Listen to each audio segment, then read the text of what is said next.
Good morning students, let's continue our chapter surface chemistry. हम लोग पढ़ रहे थे प्रॉपर्टीज़ ऑफ कोलाइडल सॉल्यूशन, जिसमें हमने फिजिकल स्टेट के बारे में, फिजिकल प्रॉपर्टीज़ के बारे में पढ़ लिया था। सेकेंड प्रॉपर्टी है हमारी मैकेनिकल प्रॉपर्टीज़, जिसके अंदर प्रॉपर्टी की मेन हेडिंग है ब्राउनियन, जो मेन हेडिंग है मैकेनिकल प्रॉपर्टीज़, और उसकी सब हेडिंग है ब्राउनियन मूवमेंट या ब्राउनियन मोशन। ब्राउनियन मूवमेंट क्या कहता है? ब्राउनियन मोशन का मतलब होता है जिग जैग मोशन, कि पार्टिकल्स जिग जैग कैसे मूवमेंट करते हैं। मैं आपको एक बार जिग जैग मोशन के बारे में बता देती हूँ। पार्टिकल्स, कोई ऐसे जा रहा है, कोई ऐसे घूम रहा है, कोई ऐसे घूम रहा है, मतलब जिग जैग पार्टिकल्स क्या करेंगे? मूव करेंगे, और इस तरह की मोशन को हम कहते हैं ब्राउनियन मोशन। ये रॉबर्ट ब्राउन ने 1827 में इसको दिया था। अब मेन पॉइंट इसका ये है कि ये क्यों दिया गया और ये किन किन बातों पे डिपेंड कर रहा है। रॉबर्ट ब्राउन ने 1827 में एक्सपेरिमेंट किया था पोलन ग्रेन्स के ऊपर। वैसे तो ये क्या थे? बॉटनी के क्या थे? बायोलॉजी के क्या थे? साइंटिस्ट थे, जिन्होंने पोलन ग्रेन को एक्सपेरिमेंट किया था वाटर के अंदर रख के। वाटर के अंदर पोलन ग्रेन रखा और उन्होंने ऑब्जर्व किया कि वो क्या है, एक तरह की मोशन शो करता है उसके अंदर से पोलन ग्रेन्स। अल्ट्रा माइक्रोस्कोप से इसको देखा गया था। उन्होंने देखा कि जो कोलाइडल पार्टिकल्स हैं वो कॉन्टिन्यूसली क्या है, जिग जैग मोशन में मूव कर रहे हैं। ये जो ब्राउनियन मोशन है दो बातों पर डिपेंड करती है। एक तो साइज ऑफ पार्टिकल्स, पार्टिकल्स का साइज कैसा है, और उसकी विस्कोसिटी।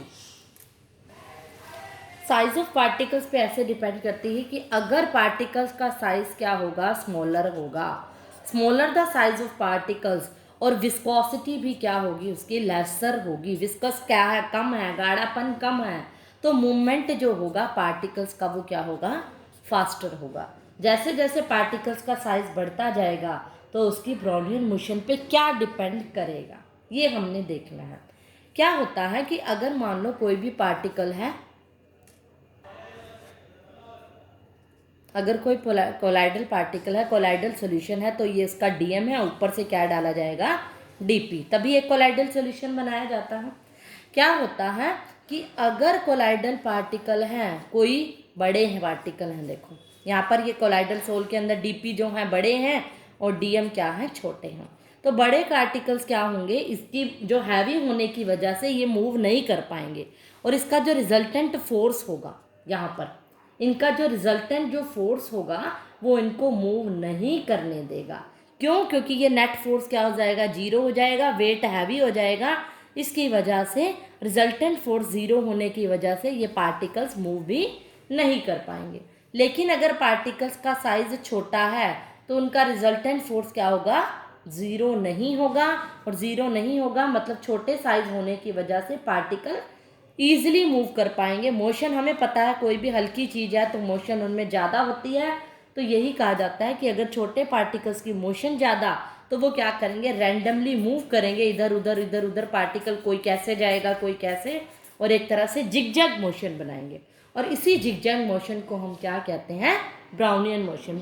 रॉबर्ट ब्राउन ने अपने नाम पर ही इस टॉपिक का नाम रख दिया, इस मोशन का नाम रख दिया था कि जो ये इसके ऊपर डिपेंड है, मॉलिक्यूल्स ऑफ डिस्पर्जन मीडियम पे डिपेंड है कि मॉलिक्यूल्स कैसे हैं। ड्यू टू काइनेटिक मोशन की वजह से ये स्ट्राइक करेंगे अगेंस्ट द कोलाइडल पार्टिकल्स। किसके अगेंस्ट? कोलाइडल पार्टिकल्स मतलब डीपी के पार्टिकल्स के अगेंस्ट कोलाइड करेंगे, अलग अलग हर तरफ से अलग अलग फोर्सेस लगाएंगे।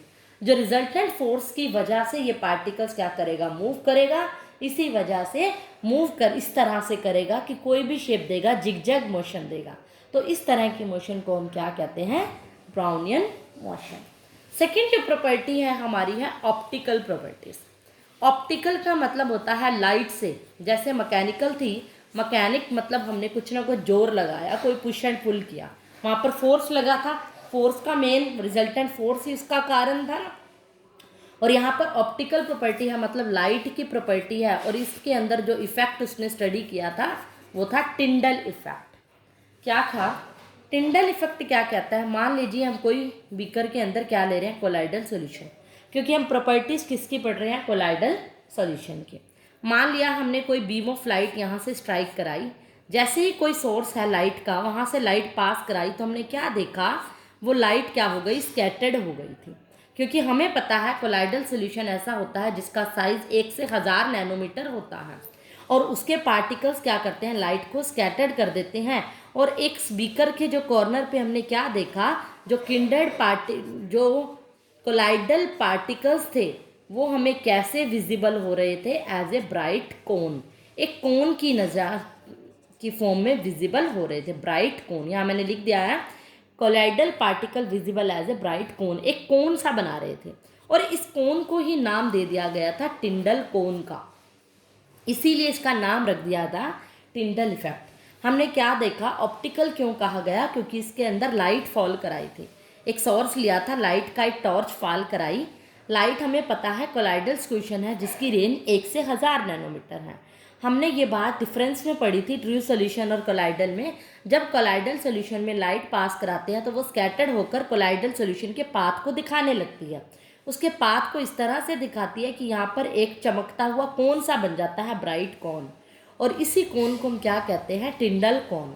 तो कोलाइडल पार्टिकल्स वहाँ पर एज ए कोन अपीयर होने लगे जिसको नाम दिया गया था टिंडल कोन का, और इसी वजह से इस इफेक्ट का नाम हो गया था टिंडल इफेक्ट। तो टिंडल इफेक्ट की अगर डेफिनेशन पूछी जाए तो क्या होगी, scattering of light by colloidal particles present in A colloidal solve, कि लाइट के अंदर अगर हम कि कोलाइडल सॉल्यूशन के अंदर अगर हम लाइट फॉल कराते हैं तो हमें कोलाइडल सॉल्व के जो पार्टिकल्स हैं एज ए कोन दिखाई देते हैं, जिसको टिंडल कोन का नाम दिया जाता है, इसीलिए इस इफेक्ट को नाम दिया जाएगा टिंडल इफेक्ट का।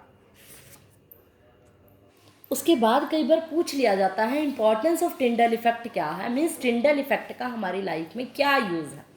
वैसे तो ये थियोरेटिकल पोर्शन है, आप सेल्फ भी स्टडी कर लेते हो, बट आपको एक हिंट दे देती हूँ कि अगर मान लो टिंडल इफेक्ट का जो फिनोमिना है आप ट्रू सॉल्यूशन के ऊपर पास कराओ, ट्रू सॉल्यूशन हमें पता है पानी और चीनी का घोल है, वहाँ पर आप लाइट फॉल कराओ कोई टॉर्च से, लाइट फॉल कराते ही आप क्या देखोगे, वहाँ पर लाइट क्या होगी, स्कैटर्ड नहीं होगी, इसका पाथ आपको विजिबल नहीं होगा, डू नॉट स्कैटर्ड लाइट। लेकिन अगर वही लाइट आप कोलाइडल सॉल्यूशन की रेंज से पास कराते हो तो वहाँ पर आपको एक कोन नज़र आने लगेगा जिसको टिंडल कोन कह रहे हैं। और हमें पता है कोलाइडल सॉल्यूशन कैसा सॉल्यूशन होता है, एक हेट्रोजीनियस सॉल्यूशन होता है, इसीलिए इसकी इंपॉर्टेंस क्या है कि ये होमोजीनियस सॉल्यूशन को लाइट स्कैटर नहीं कराता, होमोजीनियस सॉल्यूशन के लिए हेल्पफुल नहीं है, बल्कि ये कह लो कि सॉल्यूशन की हेट्रोजेनिटी को भी फाइंड करता है। ये सबसे बड़ा इंपॉर्टेंट पॉइंट है इसका। और भी बड़े इंपॉर्टेंट पॉइंट है जिसके आप देख सकते हो, कोई थियोरेटिकल पोर्शन है, मेन इंपॉर्टेंट पॉइंट ये है कि हेट्रोजेनिटी नेचर कोलाइडल सॉल्यूशन का हमें टिंडल इफेक्ट से पता चलता है। और ये हमें किससे पता, ये जो हम देखते हैं कोन कैसे बना, अल्ट्रा माइक्रोस्कोप्स की हेल्प से हम इसको देख सकते हैं कि कैसे हम इसके कोन को पता चलता है। टिंडल इफेक्ट के बेसिस पर जो इंस्ट्रूमेंट था वो क्या था, अल्ट्रा माइक्रोस्कोप, जहाँ से इसके सारे कोन का पता लगाया गया। नेक्स्ट प्रॉपर्टी जो आती है वो है हमारी इलेक्ट्रिकल प्रॉपर्टीज। जैसे नाम से ही पता चल रहा है इलेक्ट्रिकल मीन्स जिसके अंदर कुछ ना कुछ क्या होगा, चार्ज होगा, इलेक्ट्रिकल चार्जेस होंगे। हमें पता है चार्ज दो तरह के होते हैं, एक प्लस और एक माइनस। हम यहाँ पर प्रॉपर्टीज पढ़ रहे हैं कोलाइडल सॉल्यूशन की, तो कोलाइडल सॉल्यूशन भी जो होते हैं टू टाइप्स के होते हैं, एक पॉजिटिव और एक नेगेटिव, क्योंकि इलेक्ट्रिक चार्ज दो ही तरह के होते हैं, एक पॉजिटिवली कोलाइडल सोल होते हैं और एक होते हैं नेगेटिवली कोलाइडल सोल। बाद में रीज़न बताऊंगी कि किसी भी कोलाइडल सोल के ऊपर चार्ज क्यों आता है, पहले मैं ये बता रही हूँ कि कौन से टाइप के कोलाइडल सोल होते हैं। पॉजिटिवली जो सोल होते हैं मेनली आपको जो देखने को मिलेंगे हाइड्रोक्साइड वाले जो सोल हैं, जैसे मेटल के कोई भी हाइड्रोक्साइड, जैसे फॉर एग्जांपल FeOH की थ्राइस, एल्यूमिनियम OH की थ्राइस एल्यूमिनियम ऑक्साइड, क्रोमियम का OH की थ्राइस और कैल्शियम OH की ट्वाइस। जो मेटल के ऑक्साइड्स हैं वो सारे ऑक्साइड जो होते हैं वो पॉजिटिवली सोल होते हैं। और कोई भी hydrated metal oxide, hydrated metal oxides का मतलब हाइड्रोक्साइड भी कह सकते हो, Al2O3 into XH2O, oxide hydrated oxide है, वाटर इनके साथ लगा हुआ है। सेम Fe2O3 इंटू XH2O, ये भी क्या है, पॉजिटिवली सोल है। कोई और ऑक्साइड्स जैसे लाइक TiO2, कोई ऑक्साइड्स भी जो होते हैं वो भी पॉजिटिवली कोलाइडल सोल का एग्जाम्पल है। ये हमें याद रखना पड़ता है कि पॉजिटिवली कोलाइडल सोल किस कैटेगरी में आते हैं, कौन कौन होते हैं, और नेगेटिवली कौन कौन होते हैं। जो हमारे ब्लड के अंदर Hb होता है, हेमोग्लोबिन, वो भी क्या है, एक तरह का सोल है। मैंने आपको पीछे एग्जाम्पल भी दिया था, तो वहाँ पर ये क्या है, पॉजिटिवली कोलाइडल सोल है। जो बेसिकली डाइज होती हैं, मिथाइलिन ब्लू डाई जो करने के काम आती हैं, पर्शियन ब्लू, ये सब क्या होती हैं, एक पॉजिटिवली सोल का ही एग्जाम्पल है। जो नेगेटिवली सोल्स हैं, इसका मेजर एग्जाम्पल तो वो है जो सारे सल्फाइड्स हैं, जैसे अरेनियस का सल्फाइड हो गया, कैडमियम का सल्फाइड, सारे जो सल्फाइड्स होते हैं वो नेगेटिवली कोलाइडल सोल का एग्जाम्पल है। कोई प्योर मेटल जैसे कॉपर हो गया, सिल्वर हो गया, गोल्ड हो गया, ये सब किसके हैं, नेगेटिवली सोल का एग्जाम्पल होते हैं। कोई अदर सब्सटेंस जैसे स्टार्च हो गया, गम हो गया, जिलेटिन हो गया, क्ले हो गया, चारकोल है, ये सब किसके एग्जाम्पल होते हैं, नेगेटिवली कोलाइडल सॉल के। जो एसिडिक डाइज होती हैं, यहाँ पर मैंने मिथाइलिन ब्लू अदर बताई थी, जो एसिडिक डाइज हैं like Congo red, for example Congo red, ये नाम होता है डाई का। इयोसिन सोल होता है एक बड़ा फेमस है, वो भी किसका एग्जाम्पल है, नेगेटिवली का। प्रॉपर्टी डिस्कस करने से पहले मैंने सोल के टाइप बताए हैं कि कोलाइडल सोल दो तरह के होते हैं, पॉजिटिवली और नेगेटिवली, जिनके बीच में डिफ्रेंशिएट मैंने एग्जाम्पल से किया है, आप इसका स्क्रीनशॉट भी नोट कर सकते हो। Now come to the origin of electric charge on colloidal particles. हमने चार्ज की बात करी थी, इलेक्ट्रिकल प्रॉपर्टीज पे बात की थी, तो एक टॉपिक कई बार पूछ लेता है कि ऑरिजिन ऑफ इलेक्ट्रिक चार्ज, कि इन कोलाइडल पार्टिकल्स के ऊपर चार्ज आता कैसे है। हमने पेप्टाइजेशन के अंदर, अगर आपको याद हो तो मैंने बताया था, कोई पीपीटी होते हैं किसी भी सब्सटेंस के, पीपीटी मतलब क्लस्टर ऑफ कोलाइडल सॉल्ट, और उसके अंदर हम क्या करते हैं, एक इलेक्ट्रोलाइट ऐड करते हैं। इलेक्ट्रोलाइट ऐड करने से वो कोलाइडल सोल बन जाता है, मतलब 1 से 1000 नैनोमीटर की रेंज में आ जाते हैं। हमने क्या करा मेन, और ये भी आपको मैंने एग्जांपल बताए थे, FeCl3 इलेक्ट्रोलाइट डाला था जब FeOH के थ्राइस के अंदर, जो मैंने पेप्टाइजेशन का एग्जाम्पल दिया था उसके अंदर ये इलेक्ट्रोलाइट डाला था और हमें पॉजिटिवली सोल एक तरह का मिल गया था। तो यहाँ से हमें पता चला मेन जो सोल बना वो पॉजिटिव बना या नेगेटिव। मैंने आपको याद है बताया था इलेक्ट्रोलाइट पे डिपेंड करता है। तो ओरिजिन ऑफ इलेक्ट्रिक चार्ज मतलब चार्ज का आना सोल के ऊपर, चार्ज पॉजिटिव होगा या नेगेटिव होगा, मेन मैंने यहाँ से भी एक पॉइंट बताया था। तो आप ओरिजिन ऑफ चार्ज के अंदर इसको लिखोगे preferential adsorption, preferential adsorption of ions from solution, of ions from solution, कि सॉल्यूशन के अंदर कौन सा प्रेफरेबल आयन होगा जिसको वो एब्जॉर्ब करता है। प्रेफरेबल मतलब अगर हमने FeOH की थ्राइस के अंदर अगर ये इलेक्ट्रोलाइट डाला तो जो आयन इसको प्रेफर लगा, और मैंने आपको रूल बताया था जो कॉमन आयन है वो इसको प्रेफर लगता है और उसको ये एब्जॉर्ब करता है, तो चार्ज उसकी वजह से जनरेट होता है। तो पहला रीज़न इलेक्ट्रिकल चार्ज का ये भी होता है कि प्रेफरेबल एड्सॉर्प्शन करता है आयंस को, जो आयंस इसको प्रेफर लगते हैं उनको एब्जॉर्ब करता है।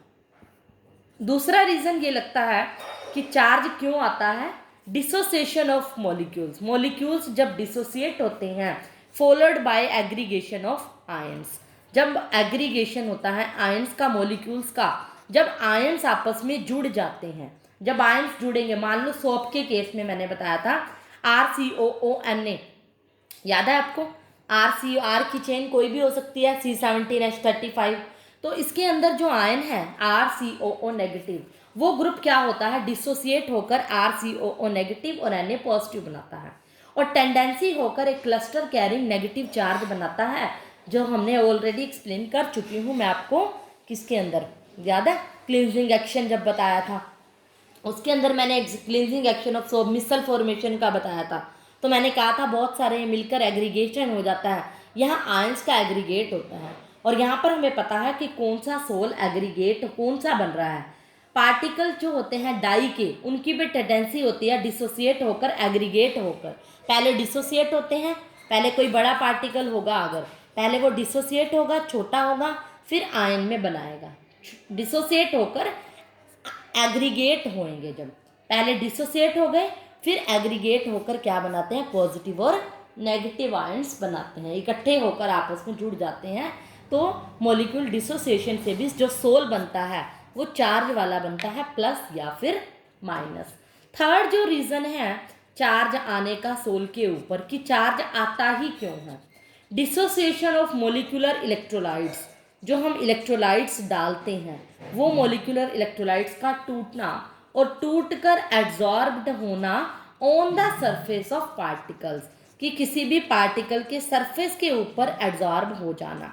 जैसे मैंने आपको रीज़न बताया था, एड्जॉर्प्शन की फर्स्ट टर्म बताई थी जब फर्स्ट डे डेफिनेशन बताई थी, तो यही कहा था कि पार्टिकल नीचे नीचे जो पार्टिकल होते हैं उनको चारों तरफ से कोई ना कोई फोर्स लग रहा है, इधर से भी, लेकिन ऊपर से उनको कोई भी फोर्स नहीं मिलता। ऊपर से बाहर से जो भी पार्टिकल्स आता है और सरफेस टेंशन की वजह से सरफेस के ऊपर जो फोर्स लगाता है उन पार्टिकल्स को ये अपने सरफेस के ऊपर एब्जॉर्ब कर लेता है, जिसकी वजह से क्या होती है, एड्जॉर्प्शन।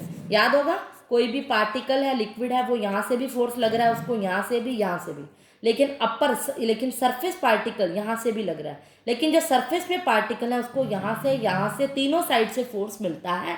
अपर साइड से कोई भी जो पार्टिकल उनको फोर्स देता है, जिसकी वजह से एड्जॉर्प्शन फिनोमिना अकर होता है। तो यही कह रहा है, उन मोलिकुलर इलेक्ट्रोलाइट का डिसोसिएट होकर सरफेस के ऊपर एड्जॉर्ब होते हैं तो भी चार्ज आता है कोलाइडल सॉल्यूशन के ऊपर। तो ऑरिजिन ऑफ चार्ज का ये 3 रीज़न है, इन 3 पॉइंट्स का आप स्क्रीनशॉट ले सकते हो।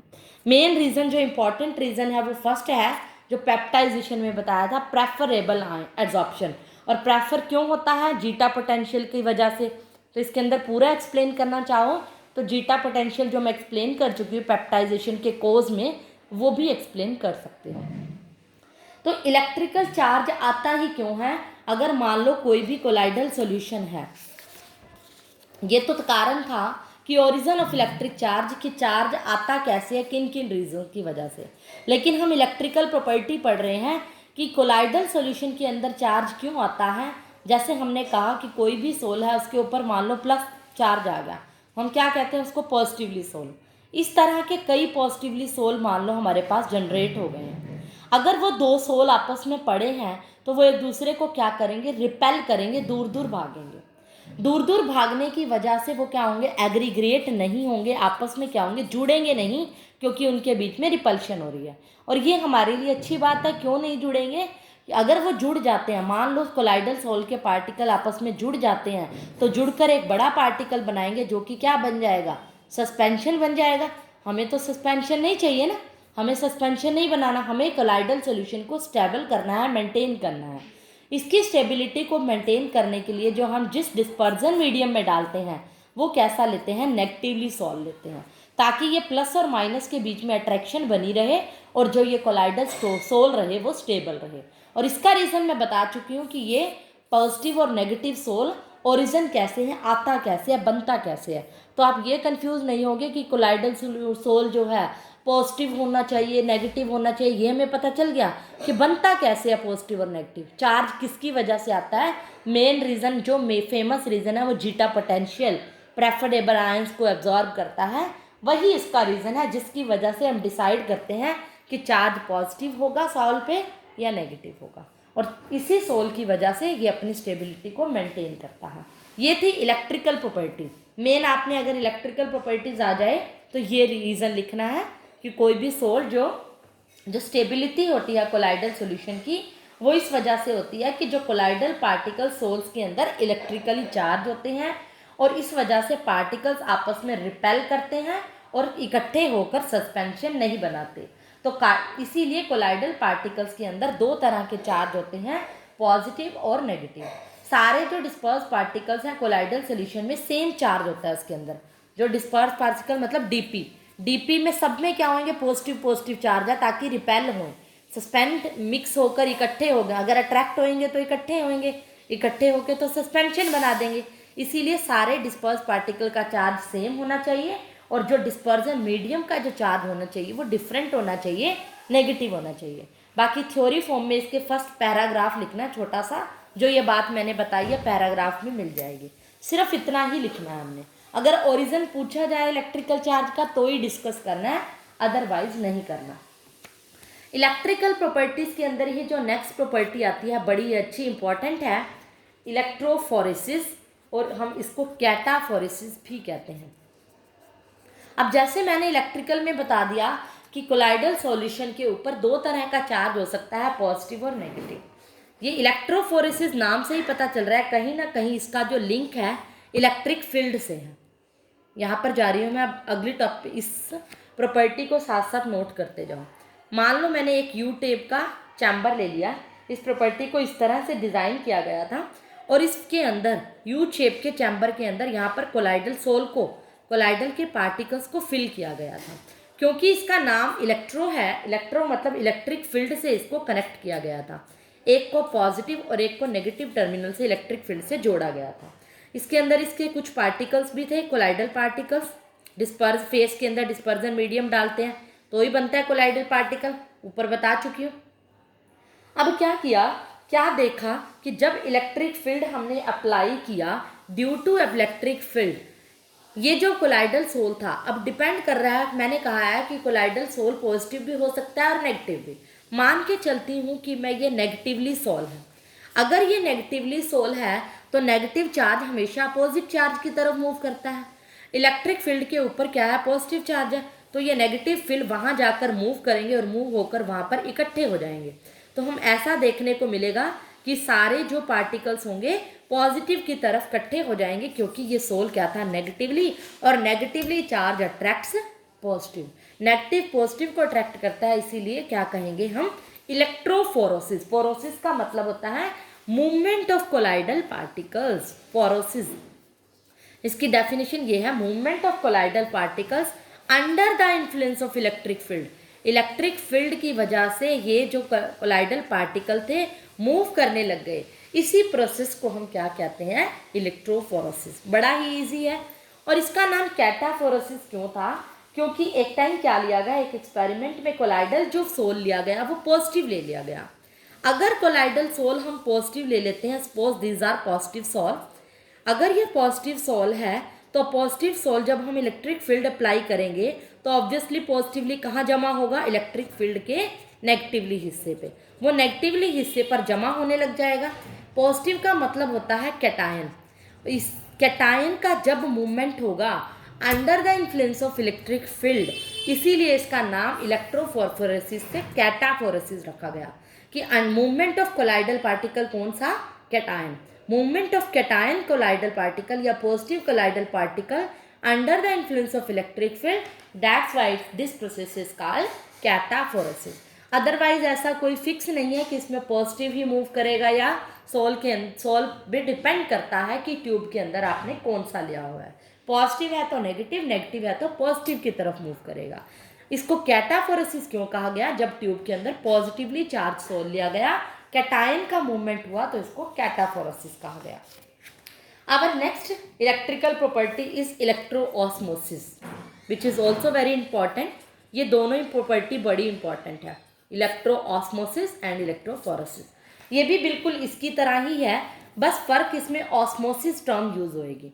ऑस्मोसिस आपको याद होगा कि कोलाइडल पार्टिकल की जो मूवमेंट होती है थ्रू द एसपीएम होती है, बाय एसपीएम होती है, semi permeable membrane. Second chapter solution में मैंने ऑस्मोसिस के बारे में आपको बताया है, वहाँ से भी इसके बारे में आप देख सकते हो कि कोई भी पार्टिकल्स की जो मूवमेंट होगी बाय द ऑस्मोसिस होगी। तो अगर हम एक इसमें क्या लिया गया, एक इस टाइप का कंटेनर लिया गया और बीच में क्या लगाई, एसपीएम लगाई गई। एसपीएम मतलब सेमी परमेबल मेम्ब्रेन, और उसके क्या होते हैं, कुछ पोर्स होते हैं जो अपने छेद में से कुछ पार्टिकल्स को पास होने देता है। यहाँ से ऊपर से एक टैब को ओपन करके हमने कोलाइडल सोल डाल दिया। मान लो इस सेंटर के अंदर क्या है, कोलाइडल सॉल्यूशन है, जिसकी रेंज हमें पता है 1 से 1000 नैनोमीटर होगी। और जो सेमी परमेबल एसपीएम है वो उसके पोर्स कुछ इस तरह से हैं जो उसके सॉल्यूशन को पास कर पाएंगे। मतलब इससे बड़े पार्टिकल्स अगर हम सस्पेंशियल डाल दें तो उसको पास नहीं कर पाएंगे, क्योंकि इसकी कंडीशन यही होती है कि इसके जो पोर्स का साइज कुछ ना कुछ फिक्स होता है। क्योंकि इसका नाम इलेक्ट्रोऑस्मोसिस है तो इसको एक इलेक्ट्रिक फील्ड से भी कनेक्ट कर दिया गया, जिसका एक टर्मिनल नेगेटिव और एक टर्मिनल पॉजिटिव हो जाए तो हम क्या कहेंगे, इलेक्ट्रिक फील्ड है। और इस तरफ से जो कोलाइडल सोल के इस तरफ हमने क्या ले लिया, वाटर ले लिया एज ए डिस्पर्जन मीडियम। इस तरह का इसका अरेंजमेंट था। वाटर लेने के बाद हमने क्या देखा, अगर वही सेम इलेक्ट्रोफोरेसिस कंसेप्ट, अगर तो हमने कोलाइडल सोल कैसा लिया है, पॉजिटिवली चार्ज, फिर इलेक्ट्रिक फील्ड लगाया गया तो positively charge will move towards the negative terminal और एसपीएम से ये पास होकर नेगेटिव की तरफ मूव कर जाएगा। और अगर इसके अंदर हमने कोलाइडल सॉल्ट नेगेटिवली चार्ज लिया है तो which will move toward the positively terminal. बस यहाँ पर जो मूवमेंट होगी थ्रू द एसपीएम होगी, सेमी परमेबल मूवमेंट होगी, इसीलिए इस फॉर्मूले का, इस फिनोमिने का नाम रख दिया गया इलेक्ट्रोऑस्मोसिस। इलेक्ट्रोफोरेसिस या कैटाफोरेसिस और इलेक्ट्रोऑस्मोसिस में यही डिफरेंस है। यहाँ पर सिर्फ एक मेम्ब्रेन लगा दी गई है जिसकी वजह से इसका नाम इलेक्ट्रोऑस्मोसिस रख दिया गया था। और इस फिनोमिने को रियूस ने दिया गया था 1809 में, और एक और इसके साथ जो केमिस्ट थे वो पोरिट थे, जिनको 18 से 16 में इसको इनकी हेल्प की थी इसको और मॉडिफिकेशन करने में। ये थी इसकी प्रॉपर्टीज, इलेक्ट्रिकल प्रॉपर्टी का second part, sorry third part हो गया ये पहले इलेक्ट्रिकल प्रॉपर्टीज जो हमने की उसमें फिर उसके बाद इलेक्ट्रोफोरेसिस किया और फिर इलेक्ट्रोऑस्मोसिस। इसी की ही इलेक्ट्रिकल प्रॉपर्टी में एक इम्पॉर्टेंट जो प्रॉपर्टी आती है वो कोएगुलेशन आती है, जिसका डिस्कशन मैं नेक्स्ट वीडियो में, नेक्स्ट लेक्चर में करूँगी, जो कि मोस्ट इम्पॉर्टेंट है। ये भी इम्पॉर्टेंट है दोनों। अब तक के लिए इतना ही, इस कंसेप्ट को क्लियर कीजिए। आई होप आपको ये वीडियो पसंद आई होगी। Thank you.